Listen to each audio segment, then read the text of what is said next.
بسم اللہ الرحمن الرحیم۔ مطالب الفرقان، سورہ فاتر، نمبر 35۔ قرآن مجید کی تفسیر خود قرآن مجید سے، از علامہ غلام احمد پرویز صاحب۔ اخذ و تلخیص محمد اکبر دکشت بھارتواج، نظر ثانی ڈاکٹر انعام الحق۔ سورہ فاتر مکی، نمبر 35۔ بسم اللہ الرحمن الرحیم۔ اے اللہ، میری تمام تر کوششوں کا مقصد ربوبیت عامہ کے لیے تیری صفات کو بانداز رحمانیت و رحیمیت معاشرہ کے اندر ظہور میں لانا ہے۔ سورہ فاتر آیت نمبر 11۔ واللہ خلقکم من تراب ثم من نطفة ثم جعلکم ازواجا وما تحمل من انثى ولا تضع الا بعلمه وما يعمر من معمر ولا ينقص من عمره إلا في كتاب إن ذلك على الله يسير۔ خدا نے تمہاری پیدائش مٹی سے کی، پھر زندگی ارتقائی منازل طے کرتی ہوئی اس مرحلے میں پہنچی جہاں پیدائش بدریہ توالد و تناسل ہوتی ہے۔ اس مقصد کے لیے ایک ہی نوع دو حصوں نر و مادہ میں تقسیم ہوئی۔ ان نر و مادہ دونوں کے امتزاج سے قانون خداوندی کے مطابق رحم میں حمل قرار پاتا ہے اور اسی کے قانون کے مطابق جنین کی پیدائش ہوتی ہے۔ اس کے بعد کون کتنی لمبی عمر جیتا ہے اور کس کی عمر میں کمی ہو جاتی ہے، یہ بھی خدا کی مقرر کردہ طبعی قانون کے مطابق ہوتا ہے، اور یہ سب کچھ خدا کے قانون کے مطابق بڑی آسانی سے ہوتا چلا جاتا ہے۔ انسانی رفاقت کی بنا پر کروڑوں اربوں سال پر محیط مراحل اب صرف 9 ماہ میں طے ہو جاتے ہیں۔ صحیح نظریہ حیات کلمہ طیب انسان کی صلاحیت بخش اعمال کے زور پر کس طرح آگے بڑھتا ہے اور اوپر اٹھتا ہے، اس کی جیتی جاگتی مثال خود انسان کی اپنی زندگی ہے۔ غور کریں کہ انسان کو موجودہ پیکر میں پہنچنے کے لیے کتنے کروڑوں اربوں سال لگے، لیکن بذریعہ توالد و تناسل انسانی بچہ صرف 9 ماہ میں دنیا میں آ جاتا ہے اور 20 سال بعد نوجوان ہو جاتا ہے۔ جب خدا کے قانون کے ساتھ انسانی رفاقت شامل ہو تو نتیجہ انسانی حساب و شمار سے برآمد ہوتا ہے۔ خدا کے قانون ارتقاء کلمہ میں بڑھنے اور بلند ہونے کی صلاحیت موجود ہوتی ہے، کیونکہ وہ طیب ہوتا ہے اور انسانوں کی صلاحیت بخش اعمال اسے اوپر اٹھائے چلے جاتے ہیں۔ اگر صحت بخش طبعی قوانین کے مطابق زندگی بسر کی جائے تو عمر بڑھ جاتی ہے اور ان کی خلاف ورزی کی جائے تو عمر گھٹ جاتی ہے۔ سورہ 3 آیت 144۔ آئیے اس کی مزید وضاحت کرتے ہیں۔ آپ کو یاد ہوگا کہ اگر خدا کے قوانین اور پروگرام بغیر انسانی رفاقت کے از خود چلتے رہیں تو خدا کا ایک ایک دن ہمارے 50 ہزار سال کا ہوتا ہے، لیکن انسانی رفاقت کے ساتھ خدا کے وہی قوانین اور پروگرام انسانی حساب و شمار سے آگے بڑھنے لگتے ہیں۔ اس آیت میں انسان کی تخلیق مٹی سے بتائی گئی ہے۔ پہلے انسانی علم کی کمی کی وجہ سے انسان یہ سمجھنے پر مجبور تھا کہ خدا نے مٹی کا پتلا بنایا ہوگا اور پھر اس میں جان ڈال دی ہوگی تو وہ چلنے پھرنے لگا۔ آج سائنس کے انکشافات کی وجہ سے نئے حقائق ہمارے سامنے آتے ہیں۔ اس لحاظ سے ہم خوش قسمت ہیں کہ ایسے دور میں پیدا ہوئے جب انسانی علم نے اتنی ترقی کر لی ہے۔ آج قرآن کے حقائق ہماری سمجھ میں نسبتاً آسانی سے آ جاتے ہیں۔ ظاہر ہے کہ پہلے علم انسانی اتنی بلند سطح پر نہیں پہنچا تھا۔ اگر ہم بھی اس دور میں ہوتے تو یہی کچھ ہماری سمجھ میں بھی آتا۔ یہ مذہبی پیشوائیت کی غلطی ہے کہ ایک دور کی قرآن فہمی کو حرف آخر سمجھ لیا گیا۔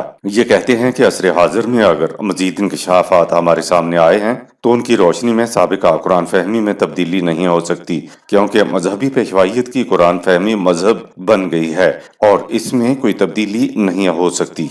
یہی جمود قوموں کو لے ڈوبتا ہے۔ قرآن کے اعجاز پر غور کیجئے کہ اتنی بسیط حقیقت کو وہ بیان کر رہا ہے کہ خدا کے پروگرام کے مطابق جو بھی ایک مرحلہ ہوتا ہے وہ بہت لمبی مدت میں طے ہوتا ہے، لیکن جب خدا کے قوانین اور پروگرام کے ساتھ انسانی رفاقت شامل ہوتی ہے تو وہی لمبے عرصے بڑی تیزی کے ساتھ طے ہو جاتے ہیں۔